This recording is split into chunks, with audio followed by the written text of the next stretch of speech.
basically mentioned divide Mm-hmm. and how there's jealousy and that kind of thing, Mm-hmm. and how we don't have a nation, we don't have a Chinatown have a Chinatown and whatnot, and that's kind of been going through my mind a lot. And just like you said, I have my outlook on how to solve that, but what is yours? Like, what do you think the solution is to forming it? The solution, the solution, and like Kendrick always preaches, and all those artists is unconditional love. Like at the end of the day, imagine somebody hitting you with a brick, but you still love them.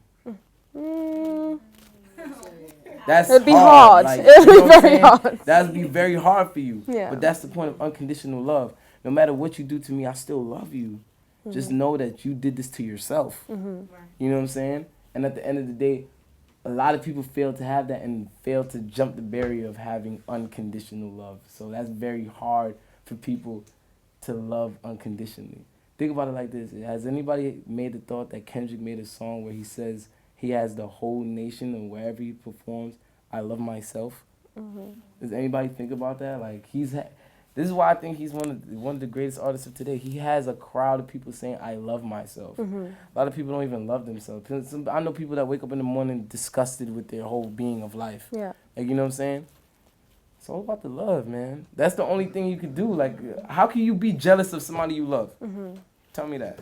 You can't, because you love them. Yeah. You can't be jealous of them. You love them to death. I could never think about being jealous of Joey or any of the pros. I can't think of that shit. I love all of them. Like, what am I gonna be jealous about something that I'm doing with y'all to bring everything up? That doesn't make any sense. So that's what I'm trying to say. That's what I feel like. That's one of the leading subjects. Because of course there's gonna be a lot of miscellaneous subjects in terms of why we can't come together as one. But I feel like that's one of the main ones is unconditional love. Like loving person no matter what they did to you. Because realistically, that's what artists do all the time. At the end of the day, think about how much people is just mad because you winning, bruh. Just mad. Like, they don't even, there's no reason. They just mad. Like, you winning. I'm not winning. We have to deal with that all the time. Like, unconditional, just loving people. Like, just like, yo, you know what, bro? You gonna win someday. And it's not even saying it in a bad, like, oh, I'm undermining you or belittling you. It's just like, yo, you're just looking at it the wrong way. Right. Like, I'm not trying to do it on some, I'm trying to stun on everybody. I'm trying to flex. That's not my lifestyle. I just wear nice clothes. I can give you that. Like, you know, I know how to dress nice. But my initial goal is to just say something that people don't want to say, or be a voice for somebody that people don't have the talk box for. Like, they can't say it. Like, they really can't. I want to be able to relate to people that people are like, wow, there's somebody like that out in the world. Doesn't make me feel alone. Like, who really wants to be alone? Come on. No, I don't think anyone would. Imagine, like, when you tell, like, your girlfriend or your boyfriend, like, leave me alone. You don't want them to leave you alone. You want them to come hug you. Leave me alone and pay me attention. Yeah, like, exactly. Like, it's always the opposite. Like, that's what I'm trying to say with miscommunication. People don't really want to say what they want to say or feel because they feel at the moment they're supposed to feel a certain emotion. Once you get over that, sky's the limit. Because then it's just like, you don't, like, this is situations where this situation calls for me to be angry and furious. But sometimes I'm just like, why? Because it's just a waste of energy. It's a lot of energy. Yeah, when I get angry, I waste so much energy, bro. I could have been thinking about $1 million idea. I just got mad and lost my train of thought. Simple as that. Every time you're distracted, you lose your train of thought of a bigger goal. So imagine a person that's distracted all the time. Yeah. He ain't never gonna win. He always distracted. Agreed. Definitely. It's wicked. Yeah. Oh yeah, my bad. Like I said, I'll be just talking. Go ahead, Han. So you're from Brooklyn, home of some of the greats. Mm-hmm. You mentioned obviously graffiti being some of the things that you see in and around town. What would you say or who has influenced your sound in the way you sort of come to hip hop with your production? I could say one of the biggest people was Biggie Small, but I could say that everyday life. Cause there's certain people, like there's the Nas's, there's the Jay-Z's, there's the Biggies, there's the Tupacs. Like, even though Tupac is not from the East, they can actually he was. his mom? He was from Baltimore. Okay. And so basically he's from the East, but he's West Coast all day, you know what I'm saying? Right? For real though. No disrespect to the God one time. But like I said, like Biggie was one of the most influential people in my life because he was a man that I love artists that deal with feeling more than wordplay. He was an artist that dealt with feeling more than wordplay, no matter how aggressive it was. You get what I'm saying? Think about it like this. Drake is a person that has more emotion than a lot of artists because he shows that. And this is why he's winning, because he's a relatable artist. Yeah. You get what I'm saying? Yeah, definitely. Biggie won because he was a relatable artist in that time of 90s, grimy, guns, drugs, gangs, fast money, paid in full. Like, you know what I'm saying? Like, so he was speaking to a whole generation of gangster rap. And I felt like just the fact he was so passionate, like, even on the mic, like, you could tell, like, he was spitting. Like, you don't understand when a person is spitting. Like, I heard a lot of rap in my days, but they ain't spitting. They're Like, just he's rapping. spitting. Like, and just the stuff he was saying, like, the scenarios was crazy to me. Like, I can't even say it because he told me not to curse. So, Sorry, guys. like, but it's just like the scenarios that he would think of. Like I like people who can make me think. Like, no matter how good or bad a scenario is, I like people who can make me think. Jay-Z is a person who can make you think of scenarios through bars. Yeah. And this is why he's one of the greatest, because he literally talks about his life as a super, like as a superstar hood, Robin Hood or something, like a superstar Robin Hood. Like, that's basically what he is. Like, you know what I'm saying? And just the fact that he told a story of himself like that for years, and just the fact that, and like I said, rest in peace, Big. I wish he could drop more albums, bro. That would have been amazing, because you would never know where his career would have gone. And I said this too, and this is just like little, like I said, I like just sparking little stuff and whatever. I remember I was talking to some guy, I think it was from Only Hip Hop Facts. I was talking to him one time, and basically I was saying that Jay-Z, I felt like Jay-Z wouldn't have popped if Biggie didn't die. Okay. Because of the fact that Biggie was like the king of BK, and Jay-Z wasn't really on that stature yet. Yeah. I feel like he'll give him his run of the money though. But in terms of like for the voice, like Biggie was the voice. Like, some people are just the voice and some people are the mind. He was the voice, like the voice. Jay-Z's the mind. At the end of the day, what he did was amazing. Right now, he's sitting on billions of dollars. Yeah, he's very comfortable. And never got caught from probably most of the things in his career. And he's probably done the craziest things. At the end of the day, he shot his cousin for stealing his chain. I had no knowledge of that. Yeah, That's like crazy. And was good. That's what I'm trying to tell you. Like, he has passed the average statistic by far. And this is why everybody when they talk about Brooklyn, they'll say Jay-Z, like Jay-Z, Jay-Z, Jay-Z, because he's one of the most successful men up to date from the projects. Yeah. Marcy Ave. Boy, I go to Best Style all the time. I see the Ave, and thinking about it like this, it wasn't nearly as bad as it was back then. Okay. So to think about you surviving that with money, being a rapper, and those people being that money hungry back then, trying to rob people for just jackets and sneakers and all types of crazy, like, you did very well for yourself. And to have Beyonce? I mean, Like, come on, like, you're winning, bro. Like, there's not. But that's what I'm trying to say. That's somebody who stayed focused. He knew what he was. Nobody ain't telling Jay-Z what Jay-Z is. I know I'm Jay-Z. Same way how you can't tell Kanye he not Kanye. He's Kanye West. And also in that, which is funny about that right there, is like, that's when you got to learn how to treat yourself by your name. Like, all right, so if my name is, this is going to be funny. If my name is Cat Williams, right? Right? It's funny. I'm going to act like Cat Williams. I am Cat Williams. You can't be somebody and not act like it or be it or embrace it.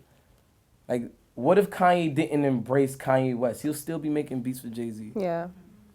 You just gotta own it. He owned it. He was like, spin through the wire. Car crashing and still spinning. That's embracing yourself. Like, Yeah. I'm not going to stop. You can't stop me. No matter how much times I go to the label and they tell me I can't rap on my own beats, I'm not going to stop. He did that. Gotta love a bit of Kanye. Or not, he doesn't care. What I wanted to ask you about was your creeper movement. Mm-hmm. Can you please just explain that to everybody and myself? Because I want to know what the trench coat's You all want to know about. where it came from? Yeah. It came from watching so much, like, first off, the Joker is one of the illest supervillains to ever live on life. And I feel like he's the best supervillain. You want to know why? Why? Kills people with kindness. Okay. You want to know why I say that? Why? Because it's just like the fact that like he's delusionally happy when he kills people, right? Right. So he's happy for that temporary moment of time, right? That's what makes him happy. Right. Pain makes him happy. So if you're a person that always experiences pain, aren't you always happy? Technically, yes. It's the most happiest supervillain. No, And that's not why that's why I like the Joker. Like I said, I overthink all the time. I probably overlook it, but I just like the fact that there's another way to look at him. You feel me? And that's what I also want to do in my career also, is another way to look at a rapping producer that sometimes DJs and they be Right. lit. Okay. Like, you know? And like just off of just watching like shows like that, watching millions of Batman shows, seeing like the trench drag on the floor. And what really did it for me was Sin City. Okay. Just the fact that like I don't know, like I'm a person that I just love imagery so much because I feel like if you get the right image, you can explain exactly what you wanted to say and feel without saying Without nothing. words. Yeah. 100. Without saying the word. So imagine if you dressed like the image you're trying to portray. You don't ever have to say nothing to nobody because they know what it is. That's the whole thing with Creeper. Like, you gonna know what it is when you see it. Like, you be like, oh, word, Creeper, wow, Kirk Knight, yeah. Like, you know what I'm saying? At the end of the day, and I generally love trench coats. Like, it's not a joke. Okay. I love trench What's your coats. Like, to the T. Like, you know what I'm saying? I'm trying to have a collection of like 80 to 90 unlimited trench coats. Some people like shoes, some people like trenches. And I like trenches. I feel like it gives it a certain aesthetic. It's like not mysterious because I feel like people played out that word of being mysterious. Everybody want to be mysterious. But I feel like it's like trench coat gives it a certain type of, like a look, like it's something to identify with. Like, you know, he's just lurking around. He's to himself. That's what a trench coat looks like to me. Like, to himself, concentrated, focused on something, but you don't know what. Like, you know? Okay. Awesome. Yeah. Are there any more questions from the floor? Go ahead. You're right, Kirk. What's going on, bro? Just want to ask, like, what was it like when Steve was alive? Like, what was the best knowledge, like, beyond music that he gave to us? I ain't gonna front. It was a very happy and inspiring time of life. Cause it was watching somebody do the impossible through the limitations of what we were given at that time period. So, all right, imagine somebody scratching the surface when you couldn't even touch it. Like, that's the type of person I looked at as Steve. Like, he was making it like, yo, this is gonna be this. Kirk, you gonna be this. Keep the beats running. That's why he dropped that line in Hype Beast. Hype Beast by Capital Steez. That's why he dropped that line, because he knew, like, he just seen everything before it was to happen. And for somebody to see that, and I'm from the hood, and I see people that don't even have twice the attention span of a walnut to even think that far, like, you're bound to start believing it. Like, yo, when he was talking to me about crystals and all that, I didn't really fully understand it until, like, a little bit, like, 4 months after he passed. Like, he was so ahead of his time. Like, I didn't get anything he did. I just knew he was doing something that people would be scared in their life to do. And that's why I knew that was the right way. And that's what he was doing for me. He was showing me, like, a way where it's just like, if you believe in yourself, you could do anything. And people be saying that's corny, but it's so true. It's like, yo, the corniest things is like the most truest statements of life. It's like, yo, once you really feel like you know what you're doing, you're the happiest person, no matter if somebody mess up your day, no matter, because then at that point, you just referring to how good your other life is. Like, say if I'm a famous actor, my car just got towed or something, or my car exploded, something drastic that'll just blow your mood. At the end of the day, I'm $1 million making actor. You have something and it's your passion. Yeah. You're like, oh yeah, it's my passion. Like, I love acting. Like, I feel like I portray somebody that I'm not. So it makes me feel good about myself because I have the ability to express another person to somebody else a way that they wouldn't have seen it through just a word. Like, okay, yeah, your name is Bob, so you gotta be like Bob. And you're Bob beyond Bob. Yeah. Like, you get what I'm saying? Like, just the fact of that. So it's just like, once you have a love that, like, there's a love that's there, like, in terms of your careers, like, you could always fall back on that when you're mad or depressed. And that's when all of those emotional things start really going away, because then it's just like, think about it, when you love something, you just want it to expand. So it's like, all right, I'm an actor. Cool. Let me try to be a sponsor, because now you got money. You can sponsor whatever the hell you want.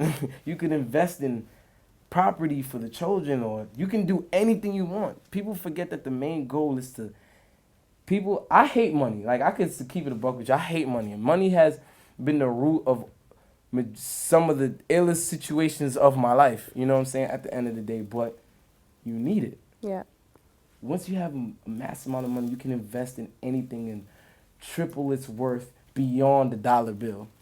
You know what I'm saying? Like, imagine having $1 million and creating a children's hospital, saving a bunch of kids.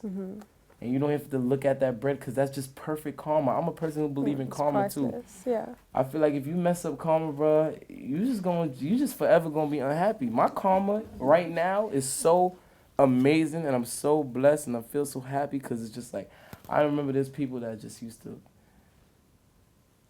man, they used to just overlook me. Like, I was trying, like I said, I have another word to say, but it's a curse, so I can't say it. But like, What is it along the lines of? it's like, would F me over all the time. Okay. Like, you know what I'm saying? Like, in terms of wouldn't even give me the light of day. And it's like, I just was just like, you know what? I ain't even gonna deal with you. Why? Because I'm just adding fuel to the flame. I'd rather just let karma play. Let's let karma play. That's all I always leave it at. Let me let karma play. Let me let karma play.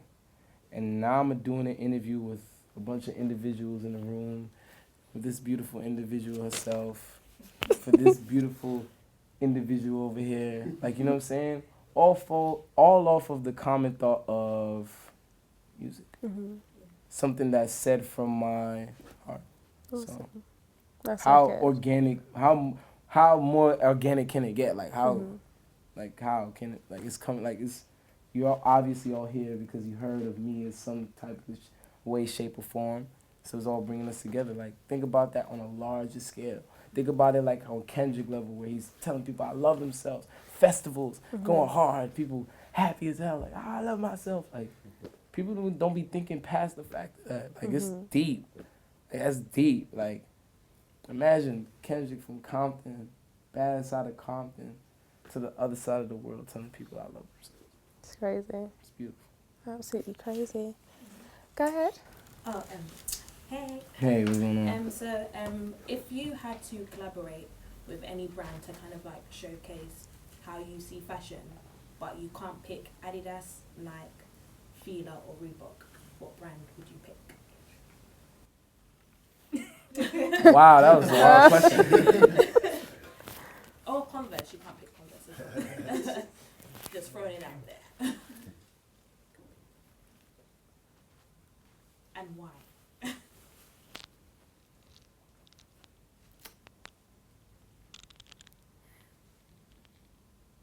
I got 3.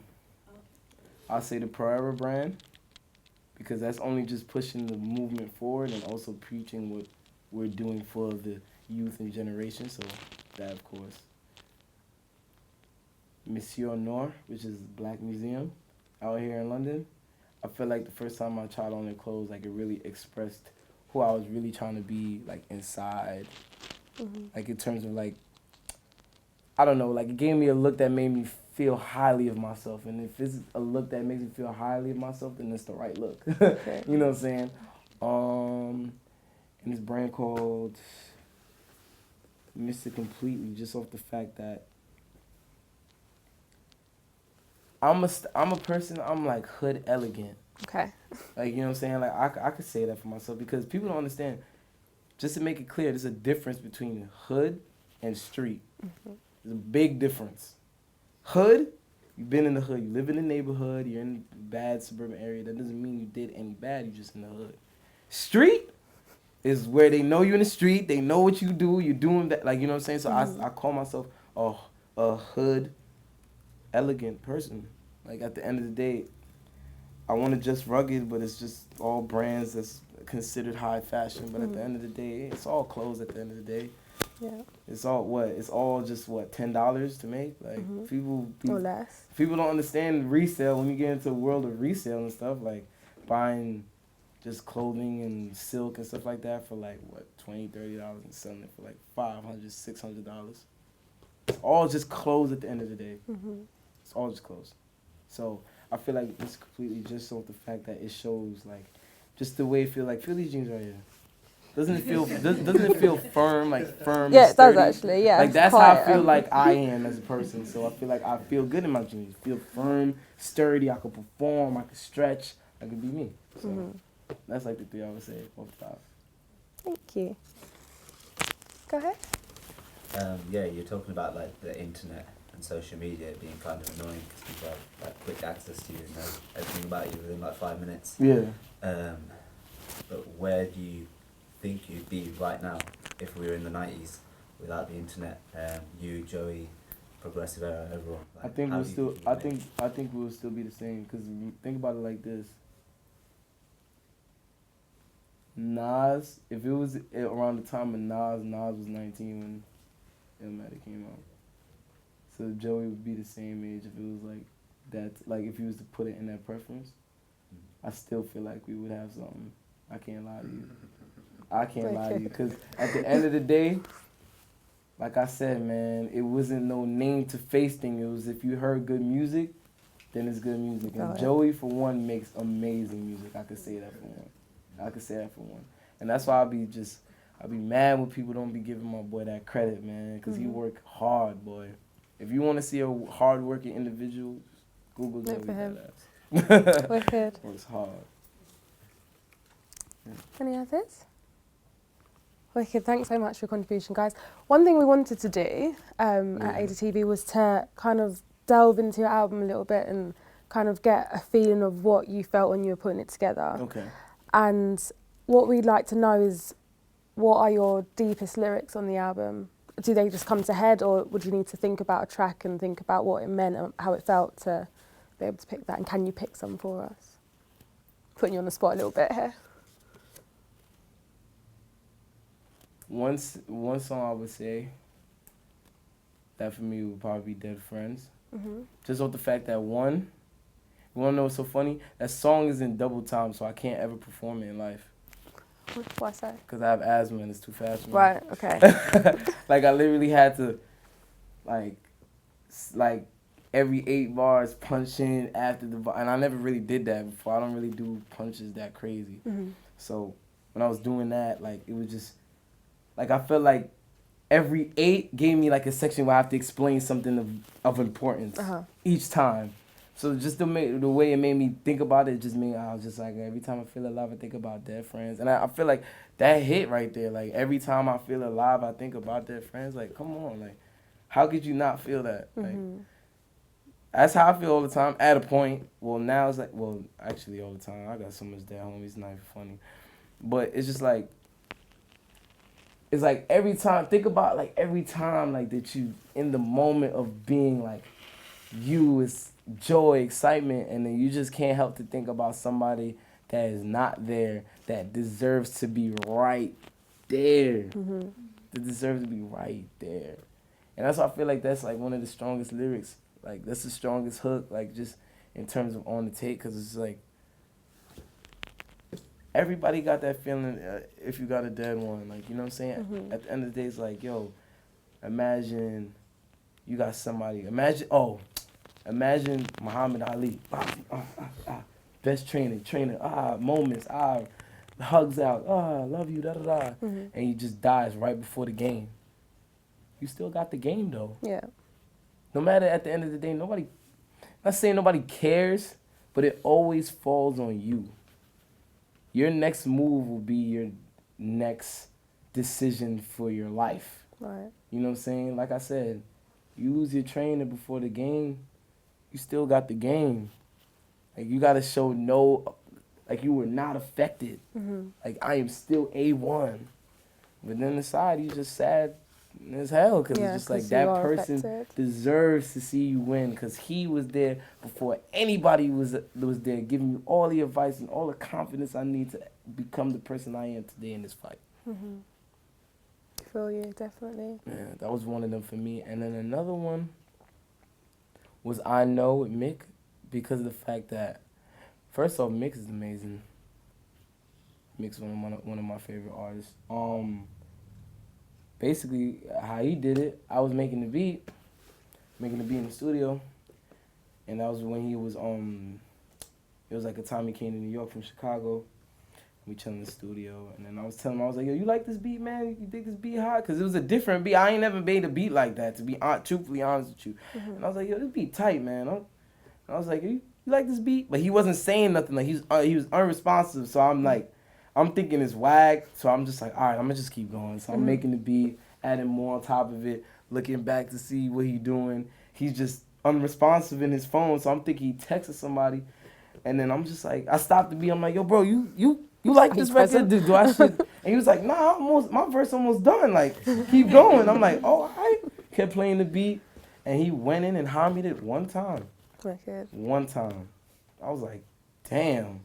Me and my engineer was sitting in this, like, damn. And that's why I made him go first on the song, because on top of that, like, I wanted to show also I'm a producer. Mm-hmm. Like, that song I know is like a lot of production to it. Like, I wanted to show people I was a producer, so I basically was trying to use Mick as an instrument. Like, all right. Because Mick knows how to use his voice very well. Like, in terms of his baritone is really deep. Like, yo. Like, it's just deep as hell. Like, like, when I talk, it sounds deep, but when I rap, it's higher. Like, you know what I'm saying? I'm in the higher frequency of rapping. Mm-hmm. He's in the lower. So think about it like this, a lot of hip-hop is, like, lower, atmospherical, and this is today's generation. So, like, imagine having a voice that goes amazing with 808s, which is 808 is in baritone. Mm-hmm. So, you know what I'm saying? Like, So it just I was works. just using it, and what he's saying was amazing. And to be honest, what he said is how I was feeling at the time. Okay. Like, he was like, y'all mothers can't feel me. Mm-hmm. Y'all don't feel me. Working with no ceilings. Deep within emotions, they gon' say I'm in my feelings. They gon' say I'm in my feelings. Y'all mothers can't feel me. Like, that's real as hell to me. I was like, wow. I there was no need for me. Like, he did. The hook was just like, wow. I was just sitting there. I was like, that's dead how I feel. Like, that was a clear explanation of how I feel. It's like, there's points in everybody's life where people don't feel like they feel them. Like, you listening, but you don't feel me, though. Yeah. And that's a double entendre for music. You're listening to the song, but do you really feel me? Feeling it. Yeah, so. Wicked. Thank you. Thank Hey. you so much for your time. Yeah, thank you for this beautiful atmosphere. Hey, clap it up for yourselves. You know, like, yeah, clap all around. Oh, you Thank you. Just zooming What are in. you Like, doing? yeah. Yeah, so thank you everyone for coming. Yeah, man, it was great that you guys came. Like, this is a classic. So, Pick up tomorrow, innit? yeah, Yeah. yeah. Also, Bright future.